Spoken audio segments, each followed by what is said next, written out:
بعد فاعوذ باللہ من الشیطان الرجیم بسم اللہ الرحمن الرحیم یا ابت انی اخاف ان یمسک عذاب من الرحمن فتکون للشیطان ولیا۔ سورہ مریم اور 16واں پارہ، اس مقام پر اللہ تعالیٰ نے حضرت ابراہیم علیہ السلام کا تذکرہ کیا ہے۔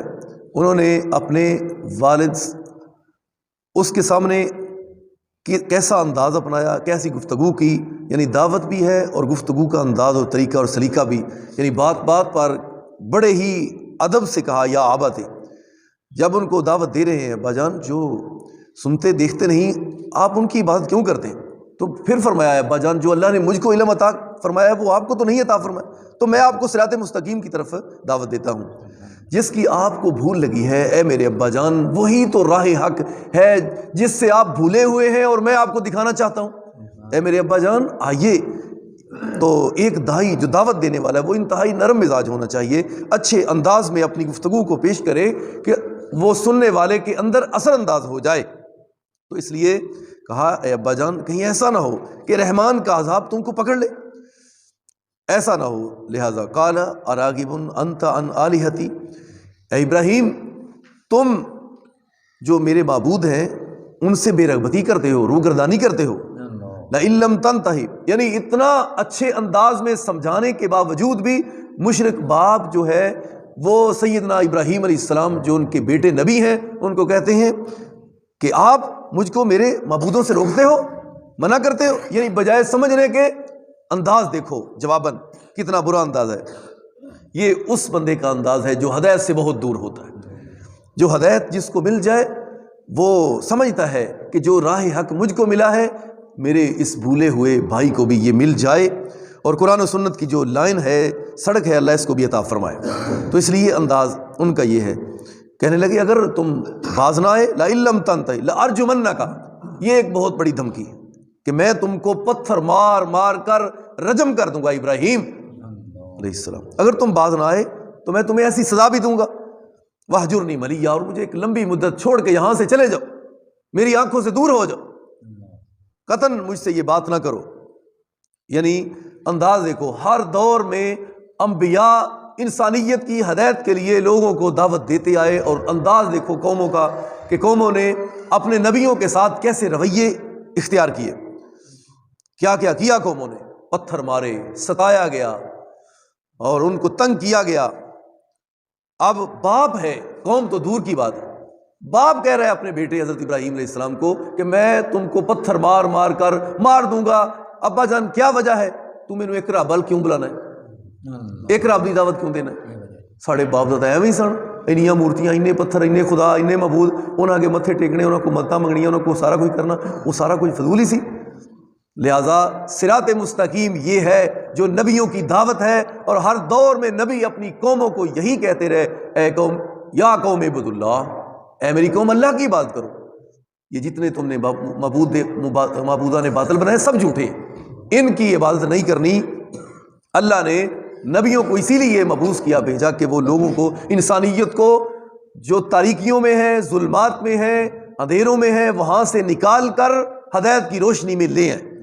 یہ ہے اصل مقصد تمام انبیاء کا۔ اتنے نبی آئے ہر دور میں، اتنے انبیاء آئے، اور جو جس جگہ پہ آج جنگ ہو رہی ہے فلسطین، یہ نبیوں کی سرزمین ہے، یہاں پہ انبیاء کافی تعداد میں آئے۔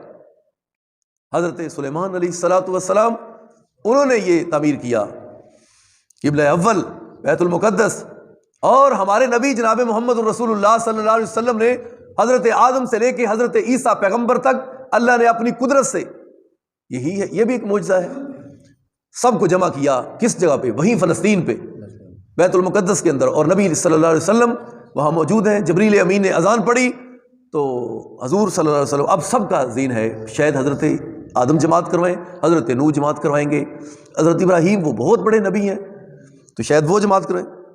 جبریل امین کہتے ہیں حضور آپ کو پتہ ہے آج یہاں کون کون ہے؟ آج آدم سے لے کے عیسیٰ علیہ السلام تک سارے نبیوں کو اللہ نے جمع کر دیا ہے، آج وہ آپ کے مقتدی ہوں گے، آپ ان کے امام ہوں گے، آپ ان کے، تو اللہ نے امام الانبیاء کا لقب بھی آپ کو عطا فرما دیا۔ یعنی بات یہ ہے کہ نبیوں کو بھیجنے کا مقصد یہ ہے کہ لوگوں کو ظلمات سے، اندھیروں سے نکال کر روشنی کی طرف لانا، جہنم سے بچانا، جنت کی طرف لانا، یہ ہے شیطان سے بچانا۔ شیطان شروع سے ہی انسان کا دشمن ہے، شروع سے، پہلے دن سے۔ حضرت آدم علیہ السلام وہاں سے شروع ہوا۔ حضرت آدم علیہ السلام کو کیسے ایک درویش دی شکل بن کے تسمیاں گلے چ پائیاں، بڑا پیس بدلایا، تے بابا جی اصل گل ہے پتا تو نہیں پتا ایسے تسی کیوں تمہیں منع کیوں کیتا گیا ہے پھل کھان تو، یا تساں تو پکیاں پکے رہنا ہے، تے اے وجہ ہے، تے کوئی بات نہیں، پھسلا پھسلو کے انہوں نے مجبور کر دیتا کہ نہیں کھاؤ۔ جدو کھایا اللہ تعالیٰ نے جنت دے لباس اتار لے، چھوٹی سی غلطی کی وجہ سے، لہٰذا پہلے دن سے وہ دشمن ہے، پہلے دن سے۔ ایک جگہ تے خطبہ جمعہ اس دے تو بعد ایک بندہ وہ آکھن لگا جناب تسی آندے ہو کہ وہ تو بچنا ہے، تے حضرت آدم نبی ہو کے نہیں بچ سکے تے اساں کیویں بچ سکتے، وہ نہیں بچ سکے تے اسی کیویں بچ سکنے؟ میں کہ اصل دے اندر او دے ہاتھ چڑھ کے پھر او دے ہتھوں ناکام ہونا یہ بات ہے۔ حضرت آدم ان سے بھول ہوئی، وہ پھل کھا بیٹھے، جنتی لباس اتر گیا، لیکن پھر فوراً ہی اللہ کی طرف رجوع کیا، شیطان ذلیل ہو گیا، اللہ نے پھر ان کی دعاؤں کو قبول کیا، اور پھر وہ رب کے بن کر، وہ اصل میں اللہ کے تھے، اللہ کے تھے۔ اللہ تعالیٰ نے وہ دوسرے لوگوں کے لیے ایک بہت بڑی نشانی بھی بنائی کہ تم نے بھی جب تمہیں بھی پھسلائے تو تم نے بھی رجوع رب کی طرف کرنا ہے۔ تو وہاں سے ناکام ہوا شیطان، کامیاب تو پھر بھی وہی ہوئے۔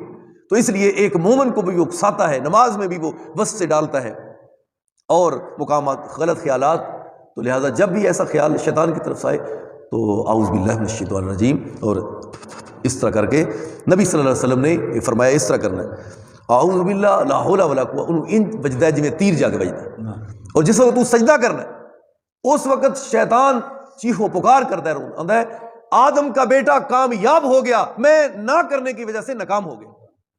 تو لہٰذا سجدہ اللہ کو پسند ہے، شیطان کو ذلیل کرتا ہے، اس سجدے نے ہی تو اس کو ذلیل کیا تھا۔ تو اس لیے حضرت ابراہیم علیہ السلام کا باپ مشرک کہتا ہے اگر تم باز نہ آئے تو میں تمہیں پتھر مار مار کر مار دوں گا، یا ایک لمبی مدت کے لیے یہاں سے چلے جائے۔ حضرت ابراہیم علیہ السلام نے پھر بھی کوئی ایسا رویہ اختیار نہیں کیا، قال سلام علیکہ، ابا جان آپ پر سلام ہو، ساستغفر لک ربی، میں اپنے رب کے ہاں آپ کے لیے بخشش کی دعا ضرور کروں گا، استغفار کروں گا۔ مشرک باپ ہیں، لیکن اس کے بعد اللہ تعالیٰ نے حضرت ابراہیم کو پھر منع بھی فرما دیا کہ آپ مشرک باپ کے لیے دعا نہ کریں، انہ کان بی حفیہ، کیونکہ میرا رب مجھ پر بڑا مہربان ہے، وہ میرا دوست ہے۔ حضرت ابراہیم علیہ السلام فرمائے میں دعا کروں گا، یقیناً وہ میری دعا کو قبول کرے گا، تو میں آپ کے لیے بھی استغفار کروں گا۔ وَأَعْتَزِلُكُمْ وَمَا تَدْعُونَ مِن دُونِ اللَّهِ وَأَدْعُو رَبِّي، میں تم سے کنارہ کش ہوتا ہوں، اور جو تم اللہ کے علاوہ جن کو پکارتے ہو، وَأَدْعُو رَبِّي، میں اپنے رب کے ہاں ہی دعا کروں گا، اس کو ہی پکاروں گا۔ عسیٰ، مجھے پورا یقین ہے، اللہ اکون بدعاء ربی شقیہ، کہ میں دعا کروں گا اور میں کبھی بھی اپنے رب کے ہاں نامراد نہیں لوٹوں گا، جو بھی دعا کروں گا میرا رب میری دعاؤں کو قبول کرے گا، میں نے اس کو پکارنا ہے، مانگنے والا میں، دینے والا وہ، میں اس کا بندہ نبی اس کا محتاج ہوں، عطا کرنے والا عرش والا میرا رب ہے، مجھے امید اور یقین ہے وہی عطا کرے گا۔ یہ دیکھو قرآن پاک کیڑا سونا انداز اور طریقہ۔ فلما اعتزلهم وما يعبدون من دون اللہ، جب ان سے کنارہ کش ہو گئے، دور ہو گئے، تو اب تنہائی ہے، اب علیحدگی ہے۔ وَوَهَبْنَا لَهُ إِسْحَاقَ، اللہ نے پھر اس کے بعد جب باپ سے دور ہوئے، انہوں نے کہا میں تمہیں مار دوں گا، تو اللہ تعالیٰ کے نبی جب گئے تو پھر ان کی شادی ہوئی، تو اللہ نے ان کو بیٹا اسحاق عطا فرمایا۔ اسحاق میں کے بعد اللہ نے پھر ان کا بیٹا یعقوب وہ بھی عطا فرمایا۔ تو حضرت ابراہیم کے بیٹے اسحاق وہ بھی نبی، ان کے بیٹے یعقوب علیہ السلام وہ بھی نبی، یعقوب علیہ السلام کے بیٹے جناب یوسف وہ بھی نبی۔ کتنے انبیاء کی لڑی ہے یہ چلتی۔ اور دوسری طرف سے دوسری بیوی سے حضرت اسماعیل ہیں، ان کی لڑی سے چلتے چلتے اللہ تعالیٰ نے نبیوں کے نبی اور امام الانبیاء جناب محمد رسول اللہ صلی اللہ علیہ وسلم کو پیدا فرمایا۔ حضرت اسماعیل کی لڑی سے ہمارے پیارے نبی صلی اللہ علیہ وسلم ہیں، اور دوسری بیوی سے جناب اسحاق ہیں۔ جب جنگل بیابان جہاں پہ کوئی مکان دکان آبادی نہیں، وہاں پہ کس کو چھوڑا گیا تھا؟ حضرت اسماعیل کو۔ ان کی ماں کون تھی؟ حضرت ہاجرہ۔ اور حضرت اسحاق کی ماں کون تھی؟ حضرت سارہ۔ اور پھر ان کو اللہ نے بیٹا اسحاق کو یعقوب عطا فرمائے علیہ السلام۔